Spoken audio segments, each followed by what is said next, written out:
பிரியமானவர்களே, இயேசுவின் நாமத்தில் உங்களை வாழ்த்துகிறேன். எப்படி இருக்கீங்க? நல்லா இருக்கீங்களா? இந்த அருமையான நேரத்தில் பின்னால ஒரு அருமையான புறா இறங்குற மாதிரி ஒரு காட்சியை பார்க்குறீங்கல்ல, அது எதை குறிக்கிறது? ஒரு வசனம் எழுதப்பட்டிருக்கு பார்த்தீங்களா? பரிசுத்த ஆவி உண்டத்தில் வரும்போது பலன் அடைவீங்க. ஆவியானவர் புறாவின் ரூபம் கொண்டு இயேசு மீது வந்து அமர்ந்தார் என்று வேதத்திலே பார்க்கிறோம். அப்போ ஆவியானவர் குறிக்க வண்ணமாக தான் இது செய்து வைக்கப்பட்டிருக்கிறது. நம்ம பரிசுத்தாவினால் நிரப்பப்பட்டு வல்லமுள்ளவளாய் இருக்கணும்னு கர்த்தர் விரும்புகிறார். அந்த வல்லமையை பெற்றுக்கொண்டு நம்ம வாழ நம்ம அர்ப்பணித்து கொள்ளணும். சரி, இந்த நாள் ஆண்டவர் என்ன சொல்ல விரும்புகிறார் அப்படின்னு பார்த்தீங்கன்னா, 1 சாமுவேல் 26:25 ஒரு மனிதன் ஒரு மனிதனை குறித்து சொன்ன வார்த்தை என்ன சொல்கிறார் பாருங்கள். நீ ஆசீர்வதிக்கப்பட்டவன், நீ பெரிய காரியங்களை செய்வாய், மேன்மேலும் பலப்படுவாய் என்பதாய் சொல்லப்படுகிறது. இவன் பரிசுத்தாவினால் அபிஷேகம் பண்ணப்பட்ட ஒரு மனிதன், சவுல் ராஜா.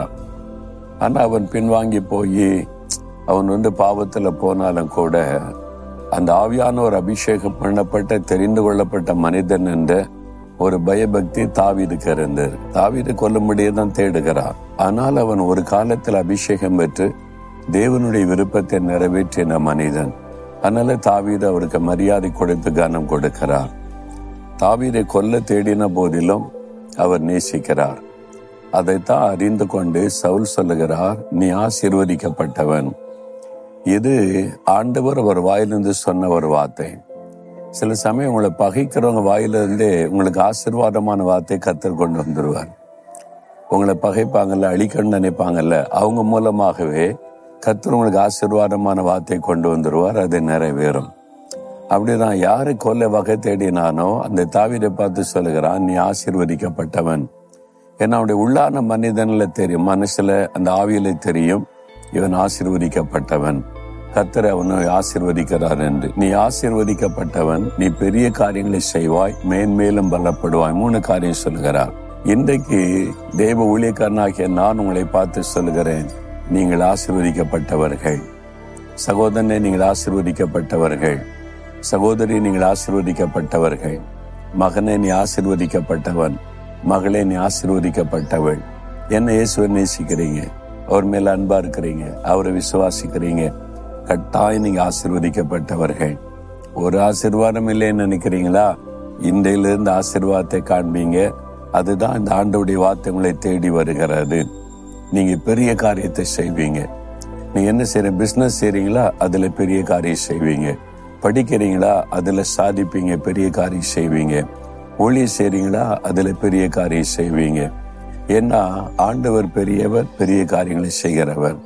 கர்த்தர் பெரிய காரியங்களை செய்கிறவர். அப்ப உங்க கூட இருக்கிற ஆண்டவர் பெரிய காரியத்தை செய்கிறவராய் இருக்கிறதுனால உங்களை கொண்டு அவர் பெரிய காரியத்தை செய்வார். அதை விசுவாசிங்க. ஆண்டவரே, நான் ஆசீர்வதிக்கப்பட்டவன் என்பதை விசுவாசிக்கிறேன்னு சொல்லுங்க. நான் இயேசுவின் நாமத்தில் பெரிய காரியத்தை செய்வேன், நான் அதை விசுவாசிக்கிறேன்னு சொல்லுங்க. மேன்மேலும் பலப்படுவாய், மேலும் மேலும் ஆசீர்வதிக்கப்படுவீங்க, பலன் அடைந்து கொண்டே இருப்பீங்க, குறுகி போக மாட்டீங்க, விருத்தி அடைவீங்க. இது ஆண்டவர்களுக்கு கொடுக்கிற வார்த்தை. இந்த 3 வார்த்தைகளை மனதிலே பதித்து ஆண்டவரை துதிங்க. நான் ஆசீர்வதிக்கப்பட்டவன், நான் ஆசீர்வதிக்கப்பட்டவள், நான் பெரிய காரியத்தை செய்யும்படி கர்த்தர் என்னை பலப்படுத்தி பயன்படுத்துவார். நான் மேன்மேலும் பலப்படுவேன், ஆசீர்வதிக்கப்படுவேன். இந்த ஆசீர்வாதத்தை நமக்கு கொடுக்கத்தான் அவர் சிலுவையிலே மரித்து உயிர்த்தெழுந்தார். அதை விசுவாசித்து அந்த வாக்குத்தத்தத்தை சொந்தமாக்கி கொண்டீங்கன்னா போதும், அந்த ஆசீர்வாதத்தை நீங்கள் காண்பீங்க. இப்ப நம்ம சொல்ல போகிறோம். விசுவாசத்தோட இருதயத்துல கை வைத்து சொல்லுங்க. உண்மையான இருதயத்தோட சொல்லுங்க, இயேசுவின் நாமத்தில் நான் ஆசீர்வதிக்கப்பட்டவன், இயேசுவின் நாமத்தில் நான் ஆசீர்வதிக்கப்பட்டவள். நான் பெரிய காரியத்தை இயேசுவின் நாமத்தில் செய்வேன். நான் மேன்மேலும் பலப்படுவேன், ஆசீர்வதிக்கப்படுவேன், உயர்த்தப்படுவேன். இயேசு கிறிஸ்துவின் நாமத்தில் இந்த ஆசீர்வாதங்களை சுதந்தரித்துக் கொள்ளுகிறேன். ஆமேன், ஆமேன்.